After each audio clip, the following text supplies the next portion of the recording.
Hey guys, welcome back to another new video. இன்னைக்கு இந்த வீடியோவில் என் பக்கத்தில் இருக்கிற கடைகளில் எனக்கு என்ன சீப்பான கலர் பென்சில் கிடைக்குமோ அது எல்லாத்தையும் வாங்கிட்டு வந்து நான் இப்போ கம்பேர் பண்ண போகிறேன். ஃபஸ்ட்டு எடுத்ததும் நம்ம இந்த ஃபேபர் கேஸ்டல் பை கலர் பென்சிலேருந்து ஆரம்பிக்கலாம். இந்த பென்சில்ஸ் வந்து நீங்கள் ரொம்ப காமனாக எங்கே வேணாலும் வாங்கலாம். இது அந்த பேருக்கு ஏற்ற மாதிரியே 2 கலர் சேர்ந்த மாதிரி இருக்கும். ஒரு சைடு ஒரு கலர், இன்னொரு சைடு இன்னொரு கலர் இருக்கும். இதுதான் நம்மளோட ஃபேபர் கேஸ்டல் பை கலர் பென்சில்ஸ். அடுத்ததாக நம்ம இந்த டோம்ஸ் பென்சில்ஸ் வந்து ஓப்பன் பண்ணி பார்ப்போம். இந்த டோம்ஸ் பென்சில்ஸை நான் ஓப்பன் பண்ண உடனே அது உள்ளக்க என்னெல்லாம் இருந்துச்சுன்னு பார்த்தீங்கன்னா, இந்த பென்சில்ஸ் இருந்துச்சு, அப்புறம் இந்த ஷார்ப்னர் இருந்துச்சு, அது கூடவே சேர்த்து இந்த பென்சில் எக்ஸ்டெண்டர் இருந்தது. எனக்கு என்னமோ இந்த பென்சில் எக்ஸ்டெண்டர் வந்து ரொம்ப ரொம்ப யூஸ்ஃபுல்லாக இருக்கும்னு நினைக்கிறேன்.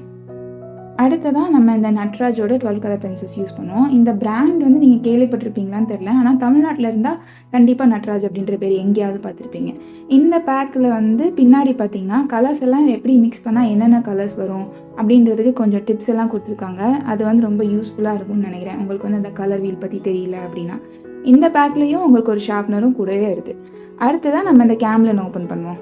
இப்போ வரைக்கும் நம்ம ஓப்பன் பண்ண 2 பாக்ஸ்லேயுமே ஏதாவது ஒரு கண்டெய்னர் மாதிரி இருந்தது. ஆனால் இதில் கண்டெய்னரில் எதுவுமே இல்லை, சும்மா ஒரு சாதா கார்ட்போர்டு இருந்தது, அதில் பென்சில்ஸ்லாம் இருந்தது, இதுலேயும் ஒரு ஷார்ப்னர் இருந்தது. இப்போ இது எல்லாத்தையுமே நம்ம டெஸ்ட் பண்ணி பார்ப்போம்.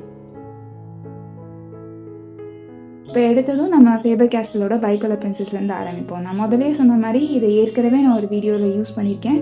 அதுக்கான லிங்க் கீழே டிஸ்கிரிப்ஷன் பாக்ஸில் கொடுக்குறேன். அப்புறம் இதோட ரிவ்யூ வந்து என்னோடய இங்கிலீஷ் சேனலில் இருக்குது, அதுக்கான லிங்க்கையும் நான் கீழே டிஸ்கிரிப்ஷன் பாக்ஸில் கொடுக்குறேன்.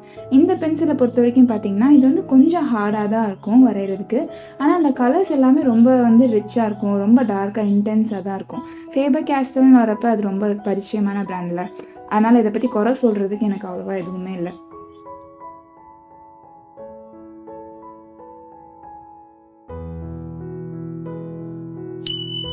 இந்த கேம்லின் பென்சில்ஸ் எல்லாமே நான் ஷார்ப் பண்ண உடஞ்சிக்கிட்டே இருந்துச்சு. அது மட்டும் இல்லாமல் அந்த ஷார்ப்னருக்குள்ளே போய் மாட்டிக்கிச்சு, அது வெளியில் வரவே இல்லை.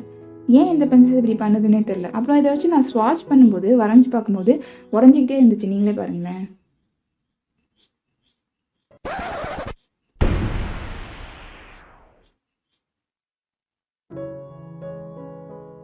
இது ஏன் தான் அப்படி பண்ணுதுன்னே தெரில.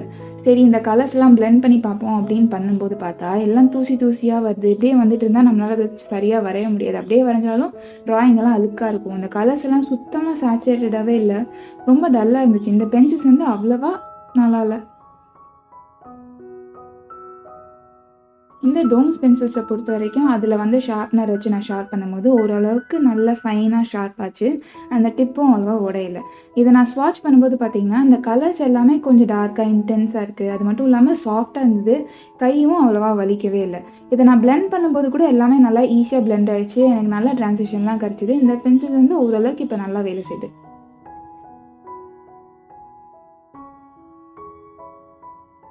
கடைசியாக இந்த நட்ராஜ் பென்சில். இந்த பென்சில் கூட அந்த ஷார்ப்னர் வச்சு ஷார்ப் பண்ணும்போது எனக்கு ஒரு ஃபைன் பாயிண்ட் கிடைக்கவே இல்லை. அது மேபி அந்த ஷார்ப்னர்னால கூட இருக்கலாம்.